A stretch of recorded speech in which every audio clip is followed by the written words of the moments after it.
తీన్మార్ మల్లన్న చాలా పెద్దగా హైలైట్ చేశాడు, అంతా ఓకే అయింది, పార్టీ పెట్టాడు. కానీ విపరీతమైనటువంటి వ్యతిరేకత ఆయన మీద వస్తుంది సార్. అంటే జనం బీసీలే ఇప్పుడు రకరకాలుగా నన్ను ఆడి మోసం చేసి ఇక్కడ మోసం చేసేయడంతో రకరకాల వాళ్ళు కూడా చాలామంది బయటకు వస్తా ఉన్నారు.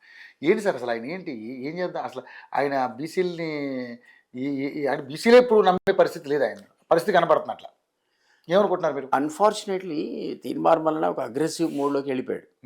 అంతకుముందు క్యూ ఛానల్ నడిపిన అగ్రెసివ్ మూడే.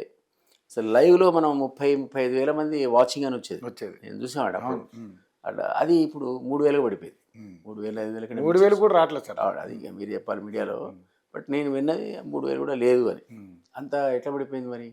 ఏదో కారణం ఉండాలి కదా. అసలు అంత హైప్ క్రియేట్ చేసిన ఆయన ఒకసారి డైరెక్ట్ కన్ఫ్రంటేషను అగ్రవర్ణాలతో పెట్టుకున్నాక అది మరి మామూలు పబ్లిక్ కూడా నచ్చట్లేదు, నాకు తెలియదు కానీ ఆ తిట్లు ఇట్లు అప్రిషియేట్ చేయట్లేదు. అండ్ దెన్ విదిన్ గ్రూప్లో బీసీలోనే అందులో వాళ్ళ గ్రూప్స్ ఉన్నాయి, పవర్ఫుల్ సెక్షన్స్ ఉన్నాయి అందులో. వాళ్ళు ఈయన నాయకత్వాన్ని ఇమీడియట్గా యాక్సెప్ట్ చేసుకోవడం కనపడట్లేదు.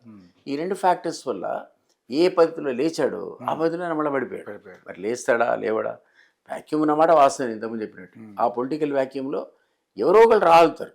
దానికి ఒక ఇమేజ్ ఉండాలి, డబ్బులు ఉండాలి, టైం స్పేర్ చేయాలి, పబ్లిక్ యాక్సెప్టెన్స్ ఉండాలి.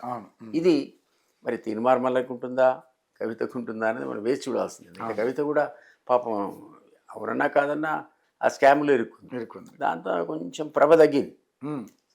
నిజంగా ఆమెకి నిజంగానే పొలిటికల్ మైలేజ్ విషయంలో కావచ్చు, ఇంకో రకంగా ఆమె నిజంగా డిఫేమ్ అవడానికి అది ఒకటే లిక్కర్ స్కామ్ బాగా లేడీ అయ్యి ఉండి నిజంగా లిక్కర్ స్కామ్ జరిగి ఉండకపోయి ఇన్వాల్వ్మెంట్ లేకపోతే కవిత కూడా బెటర్ ఫోర్స్ అంతకంటే పవర్ఫుల్ ఉండేది.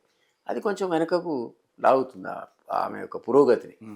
చూడాలి, పబ్లిక్ ఇంతమంది అనుకున్నాం కదా, ఎవరు పట్టించుకోవట్లేదు. అది కూడా మర్చిపోతే అవకాశం ఇస్తారేమో. మన అట్లా అవుట్రేట్గా వీలు కాదు, పొలిటికల్ ఏదైనా జరగచ్చు.